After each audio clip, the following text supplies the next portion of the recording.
किसी भी अच्छे काम की शुरुआत गणेश पूजन से क्यों होती है? ये सवाल तो आपके मन में भी आया होगा। भगवान गणेश और उनके जन्म से जुड़ी कई कथाएं हैं, उनके अवतार से जुड़ी भी कथाएं हैं। गणेश पुराण के मुताबिक माँ पार्वती ने अपने महल से एक गण को जन्म दिया और उसे आदेश दिया, किसी को भी मेरे भवन में प्रवेश मत करने देना।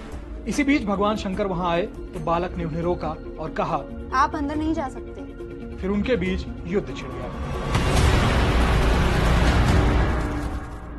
बालक ने पहले शिव के सभी गणों और देवताओं को हराया। इसके बाद भगवान विष्णु और ब्रह्मा खुद लड़ाई में उतर आए, लेकिन वो दोनों भी हार गए। इसके बाद भगवान विष्णु के साथ शिव खुद लड़ाई में उतरे। विष्णु ने बालक का ध्यान भटकाया और शंकर ने त्रिशूल से बालक का सिर काट दिया। इससे क्रोधित माँ पार्वती ने अपनी शक्तियों से प्रलय ला दी और कहा, ये प्रलय तभी रुकेगी जब मेरा पुत्र जीवित होगा और उसे सर्वाध्यक्ष बनाया जाएगा। फिर क्या था, भगवान शंकर के कहने पर सभी देवता उत्तर दिशा की तरफ निकले। उन्हें आदेश था कि जो भी प्राणी उन्हें सबसे पहले दिखे उसका सिर काट कर ले आओ। रास्ते में देवताओं को एक दांत वाला हाथी मिला। वो उसी का सिर ले आए और बालक को लगा दिया। ब्रह्मा, विष्णु और महेश ने न सिर्फ बालक को जीवित किया, साथ ही वरदान दिया, त्रिलोक में सबसे पहले गणेश की ही पूजा होगी। लेकिन एक कथा तो संसार का चक्कर लगाने वाली भी थी ना? हाँ, गणेश पुराण के मुताबिक प्राचीन काल में किसी भी शुभ कार्य से पहले अलग अलग इष्ट देवताओं की पूजा होती थी। फिर जब विवाद बढ़ा तो मामला भगवान शिव के पास पहुंचा।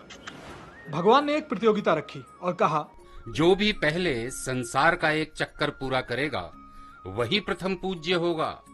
सारे देवता रेस में निकल गए, बस गणेश जी खड़े रहे। वो मूषक पर सवार हुए और भगवान शिव का एक चक्कर लगाकर बैठ गए। जब दूसरे देवता आए और पूछा तो गणेश जी ने तर्क दिया, सारा संसार शिव का ही प्रतिबिंब है। इस तरह गणेश प्रथम पूज्य बन गए। तीसरी कथा शनिदेव से जुड़ी है, जिसके मुताबिक माँ पार्वती एक अनूठा पुत्र चाहती थी। पुण्य व्रत के बाद जब पुत्र हुआ तो सभी देवता उसे देखने आए। इसमें शनिदेव भी थे, जिन्हें उनकी पत्नी का श्राप था, वो जिसे भी देखेंगे वो टुकड़े टुकड़े हो जाएगा।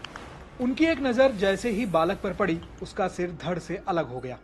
इसके बाद भगवान विष्णु खुद उत्तर दिशा में गए, एक हाथी का सिर काट कर लाए और बालक को जीवित किया।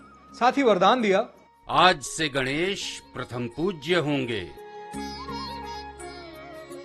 वैसे ये एक दंत गजानन वाले अलग अलग अवतार क्या हैं? गणेश पुराण और मुद्गल पुराण के मुताबिक हर युग में गणेश जी का एक अवतार हुआ है और हर अवतार के 8 रूप हैं।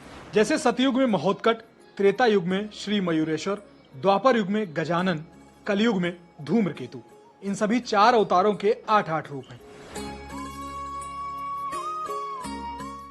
एक सवाल और, ये गणेश जी की सूंड अलग अलग दिशा में क्यों होती है? कभी दाएं कभी बाएं, इसके पीछे का लॉजिक क्या है? दाईं ओर सूंड होने का मतलब ये दक्षिणा मूर्ति है।